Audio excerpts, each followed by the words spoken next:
Hello, everyone. Welcome back to English on the Way, the fun and easy way to learn English. I'm Charles. And I'm Rachel. Hello, and welcome to all our amazing listeners, new and old. We're so glad you decided to spend some time with us today. We absolutely are. Your support means the world to us. And speaking of support, if you enjoy our content, please take a second to click the subscribe button and the little notification bell so you never miss an episode. Yes, that bell is very important. And of course, giving the video a like and sharing it with friends or family who are also learning English helps our community grow. It allows us to keep making these episodes for you. Absolutely. So, Rachel, this week I've been thinking a lot about food. I tried cooking a new recipe on Tuesday, but it was, well, let's just say it was an experiment.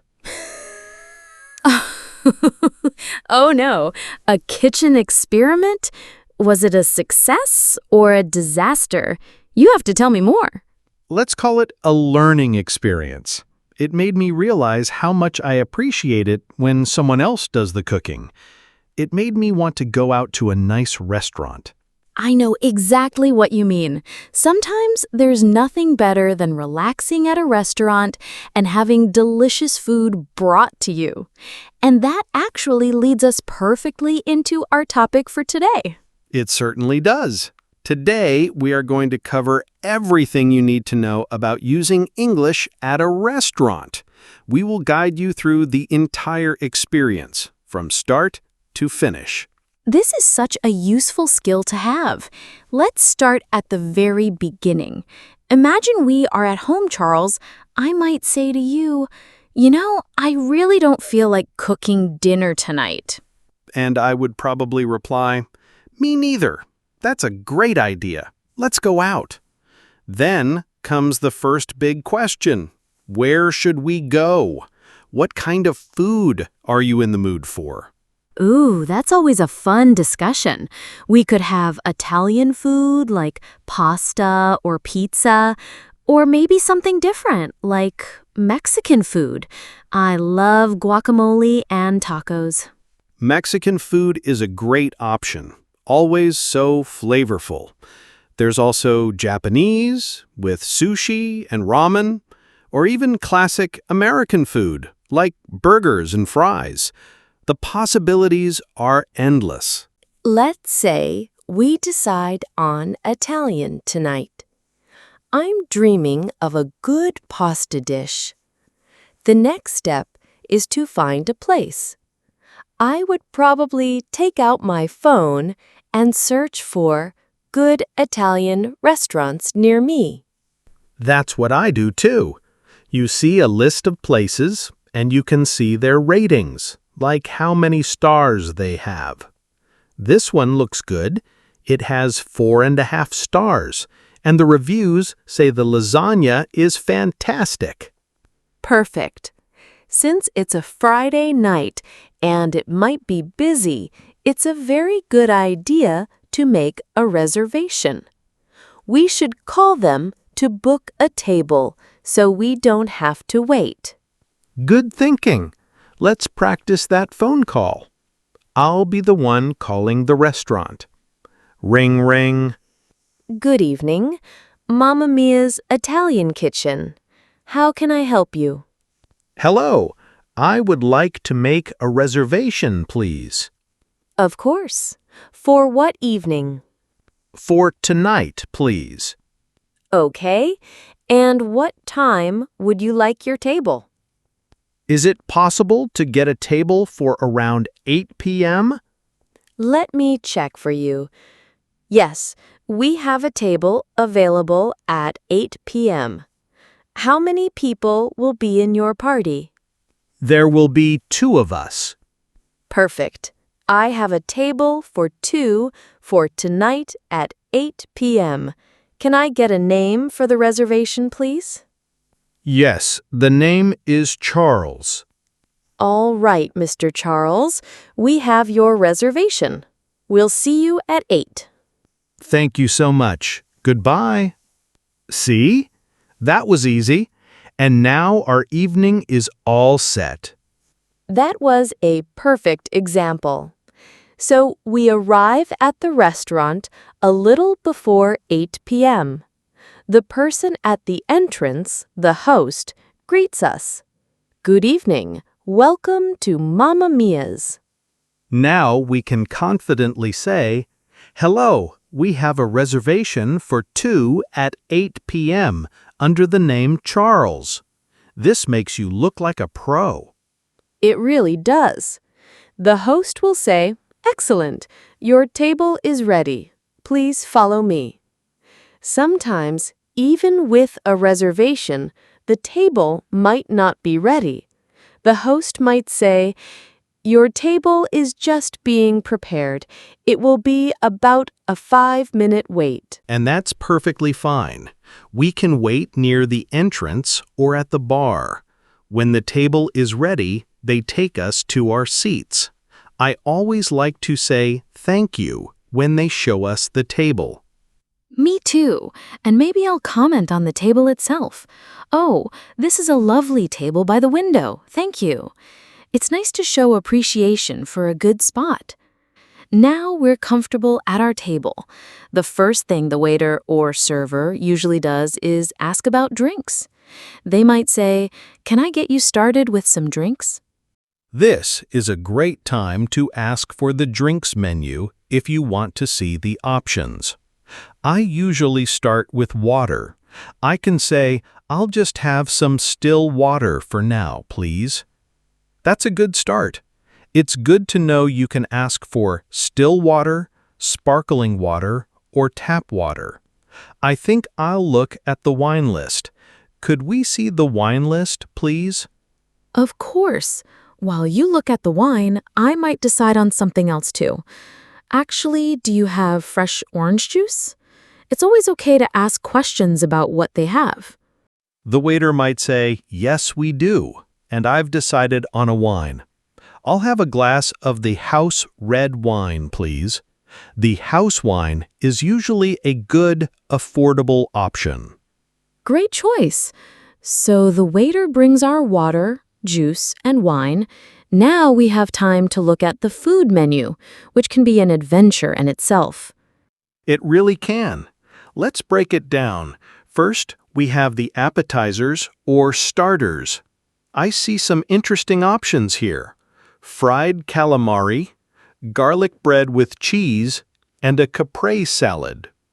Ooh, the garlic bread with cheese sounds so warm and comforting. But the caprese salad with fresh mozzarella, tomatoes, and basil sounds light and refreshing. What a difficult choice. Let's think about the main courses before we decide. I see different sections: pasta, fish, and meat. Under pasta, there's spaghetti carbonara, lasagna, and mushroom ravioli. The lasagna is what the reviews mentioned. That's a strong possibility for me. What about the meat section? What do you see there?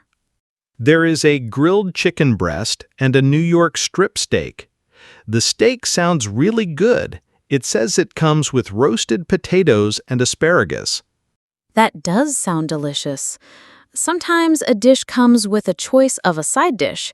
For example, it might say, served with your choice of fries or salad. That's when you have to choose one. I think I have my decision. The waiter is coming back. Are you ready to order, or do you need a few more minutes? I think we are ready. Yes, I think we're ready to order. You can go first, Charles. Okay. For my starter, I'll have the garlic bread with cheese, please. And for my main course, I would like the New York strip steak. The waiter will likely ask, "And how would you like your steak cooked?" Medium rare, please. It's good to know those terms: rare, medium, and well done. It ensures you get the steak just the way you like it. My turn. I think I will start with the caprese salad, please. For my main, I'll have the lasagna. I heard it's fantastic here. That's a nice thing to say. It shows you're excited about the food. The waiter will probably smile and say, "It is our most popular dish. An excellent choice." The waiter might confirm the order. So that is 1 garlic bread with cheese, 1 caprese salad, 1 steak medium rare, and 1 lasagna. Did I get that right? A simple, "Yes, that's perfect, thank you," works well. So our starters arrive. My garlic bread is hot and cheesy. I would say, this is even better than I imagined. So good. And I would say, "This caprese salad is so fresh. The tomatoes are so sweet." It's nice to share your enjoyment of the food. It's part of the fun of eating together. It truly is. But let's talk about what to do if a more serious problem occurs. For example, what if they brought you chicken instead of steak? That would be a mix-up. I would politely get the waiter's attention and say, "Excuse me, I'm very sorry, but I believe I ordered the steak. I think there might be a mistake." That phrasing is perfect. It's not accusatory. You're just pointing out a possible error. The waiter will almost certainly apologize and fix it immediately. "Oh, I am so sorry about that. Let me get the correct dish for you right away." Exactly. Politeness is your best tool in these situations. Okay, but let's go back to our perfect meal. We finished our main courses. We are feeling very full and happy. The waiter clears our plates and then asks the magical question, "Did you save any room for dessert?" It's always a tough question. I'm full, but the dessert menu is always so tempting. Let's have a look. Could we see the dessert menu, please? The menu arrives. I see chocolate lava cake, a classic tiramisu, and New York cheesecake. Oh my goodness, how can anyone choose? The tiramisu sounds like the authentic Italian choice, but the chocolate lava cake sounds so decadent. What do you think, Rachel? Should we share something? Sharing is a brilliant idea. That way we can try it without feeling too full. Let's get the chocolate lava cake. We can order by saying, "We would like to share the chocolate lava cake, please. And could we get 2 spoons?" Perfect. I think I'll have a coffee with my dessert. And I'll also have a cappuccino, please. And I'll have a cup of peppermint tea, please. It's nice to have a hot drink after a big meal. The dessert and hot drinks arrive, and they are the perfect end to a wonderful meal. Now, there is only one thing left to do. It's time to pay the bill. We need to get the waiter's attention one last time and say, "Excuse me, could we have the check, please?" Or, "We're ready for the bill when you have a moment." The waiter brings the bill in a small folder. This is where things can be different depending on the country. We talked about tipping, which is usually 15 to 20% in the US for good service. Right, and in some places, a service charge is already included. It's always good to look at the bill carefully. Another important question is if you want to pay together or separately. That's a great point. If we want to pay separately, we can ask, "Is it possible to split the bill?" The waiter will usually say, "Of course. How would you like to split it?" We can say, "Can we just split it in half?"